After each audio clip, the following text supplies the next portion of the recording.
Hi guys, আসসালামু আলাইকুম রহমতুল্লাহ বারাকাতুহ। কেমন আছেন আপনারা সবাই?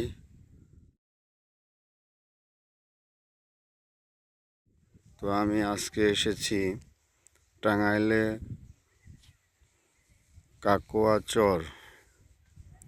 কাকুয়াচর একটি জায়গায়। এখানে নদীর পার, ওই যে আপনারা দেখতে পাচ্ছেন অনেক বড় একটা নদী।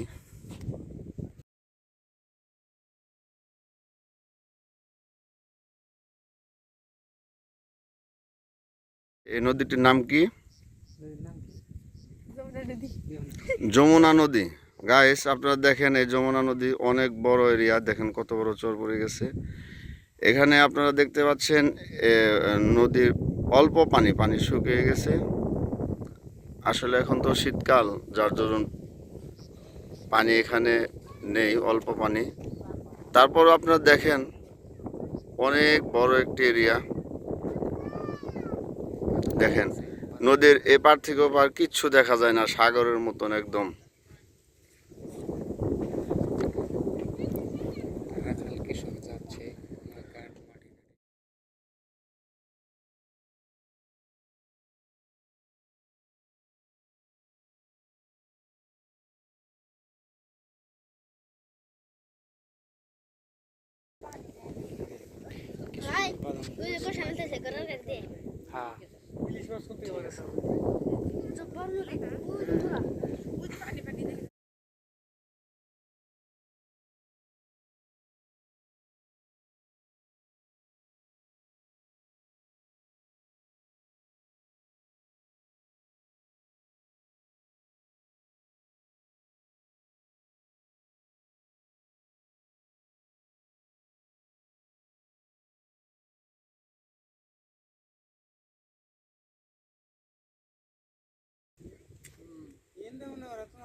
দেখেন কত কলা গাছ।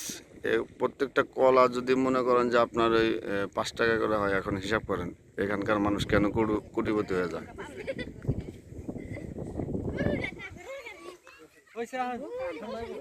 এই দেখেন আমাদের আলামিন ভাই ওখানে দাঁড়িয়ে আছে।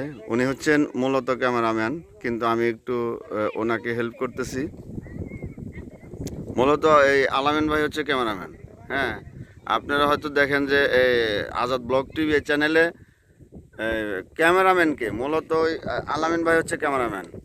আমি শুধুমাত্র আজকে আপনাদের একটু হেল্প করে যাচ্ছি।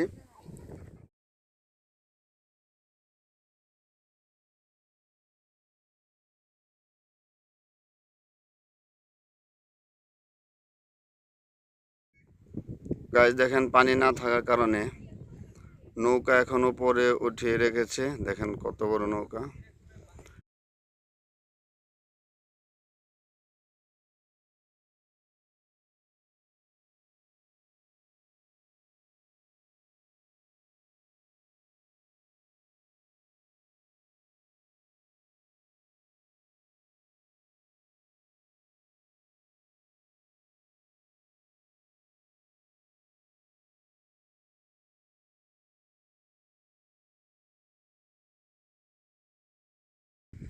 গাইস, একটি মজার ব্যাপার আপনাদের দেখাচ্ছি। দেখেন এত বড় নৌকা, এরপরেও নৌকা তালা দিয়ে রাখছে। তার মানে বুঝতে পারছেন যে এখানে কি ধরনের চুরি ডাকাতি হয়।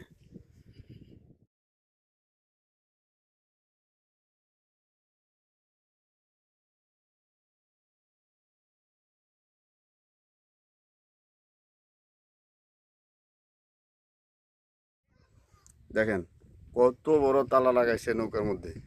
গাইস, আপনারা একটা জিনিস বোঝার চেষ্টা করেন, এই তালা দেওয়ার কি কোনো দরকার ছিল? দেখেন গাইস, এই যে বাঁশটা গাড়ছে, বাঁশটাতে উঠাইলেই তো হয়ে যাবে।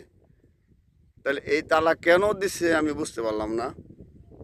তো যাই হোক, যে জিনিসের তালা দিছে সে বাঁশটা যদি উঠায়, তাহলে তো আর এই তালা ভাঙার দরকার নাই। দেখেন, এর জন্য বলা হয়েছে যে আসলে বুদ্ধি যার যে জায়গায় থাকে। দেখেন গাইস, আপনাদেরকে আমি দেখাই কত বড় নৌকা। গাইস একটা সময় আসবে হয়তো নদীতে অনেক পানি থাকবে, তখন আপনাদেরকে আমি নদী পুরাটা দেখাতে পারবো। এখন তো আসলে পানি নাই, শুধুমাত্র এই চরটাই আপনাদেরকে আমি দেখালাম। সবাই ভালো থাকবেন, দোয়া করবেন।